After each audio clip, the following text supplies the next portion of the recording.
was wholly silent. I drew out a cigarette and was about to light it when I heard a sound as of a tread on stone.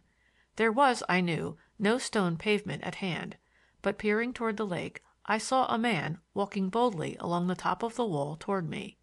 The moonlight threw his figure into clear relief. Several times he paused, bent down and rapped on the wall with an object he carried in his hand. Only a few hours before I had heard a similar sound rising from the wainscoting of my own room in Glenarm House. Evidently the stone wall, too, was under suspicion. Tap, tap, tap. The man with the hammer was examining the farther side of the gate, and very likely he would carry his investigations beyond it. I drew up my legs and crouched in the shadow of the pillar, revolver in hand. I was not anxious for an encounter. I much preferred to wait for a disclosure of the purpose that lay behind this mysterious tapping upon walls on my grandfather's estate. But the matter was taken out of my own hands before I had a chance to debate it. The man dropped to the ground, sounded the stone base under the gate, likewise the pillars, evidently without results, struck a spiteful crack upon the iron bars, then stood up abruptly and looked me straight in the eyes. It was Morgan, the caretaker of the summer colony. "Good evening, Mr. Morgan," I said, settling the revolver into my hand. There was no doubt about his surprise. He fell back, staring at me hard, and instinctively drawing the hammer over his shoulder as though to fling it at me. "Just stay where you are a moment, Morgan," I said pleasantly, and dropped to a sitting position on the wall for greater ease in talking to him. He stood sullenly, the hammer dangling at arm's length, while my revolver covered his head.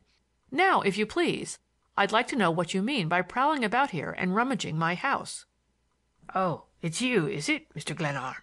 Well, you certainly gave me a bad scare." His air was one of relief, and his teeth showed pleasantly through his beard. "It certainly is I. But you haven't answered my question. What were you doing in my house today?" He smiled again, shaking his head. "You're really fooling, Mr. Glenarm. I wasn't in your house today. I never was in it in my life." His white teeth gleamed in his light beard. His hat was pushed back from his forehead so that I saw his eyes, and he wore unmistakably the air of a man whose conscience is perfectly clear. I was confident that he lied, but without appealing to Bates, I was not prepared to prove it. "But you can't deny that you're on my grounds now, can you?" I had dropped the revolver to my knee, but I raised it again. "Certainly not, Mr. Glenarm, if you'll allow me to explain." "That's precisely what I want you to do." "Well, it may seem strange." He laughed, and I felt the least bit foolish to be pointing a pistol at the head of a fellow so amiable a spirit. "Hurry," I commanded. "Well, as I was saying, it may seem strange, but I was just examining the wall to determine the character of the work. One of the cottagers on the lake left me with the job of building a fence on his place, and I've been expecting to come over to look at this all fall. You see, Mr. Glenarm, your honored grandfather was a master in such matters, as you may know, and I didn't see any harm in getting the benefit, to put it so, of his experience." I laughed. He had denied having entered the house with so much assurance that I had been prepared for some really plausible explanation of his interest in the wall. "Morgan, you said it was Morgan, didn't you? You are undoubtedly a scoundrel of the first water. I make the remark with pleasure." "Men have been killed for saying less," he said, "and for doing less than firing through windows at a man's head. It wasn't friendly of you." "I don't see why you center all your suspicions on me. You exaggerate my importance, Mr. Glenarm. I'm only the man of all work at a summer resort."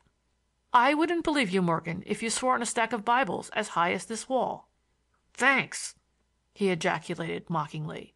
Like a flash he swung the hammer over his head and drove it at me, and at the same moment I fired.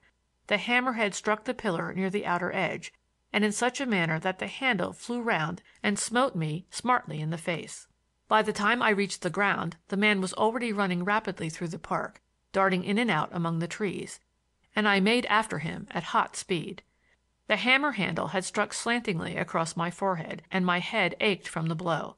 I abused myself roundly for managing the encounter so stupidly, and in my rage fired twice with no aim whatever after the flying figure of the caretaker. He clearly had the advantage of familiarity with the wood, striking off boldly into the heart of it, and quickly widening the distance between us. But I kept on, even after I ceased to hear him threshing through the undergrowth, and came out presently at the margin of the lake about 50 feet from the boathouse. I waited in the shadow for some time, expecting to see the fellow again, but he did not appear. I found the wall with difficulty and followed it back to the gate. It would be just as well, I thought, to possess myself of the hammer, and I dropped down on the St. Agatha side of the wall and groped about among the leaves until I found it. Then I walked home, went into the library, alight with its many candles just as I had left it, and sat down before the fire to meditate. I had been absent from the house only 45 minutes. End of chapter 7.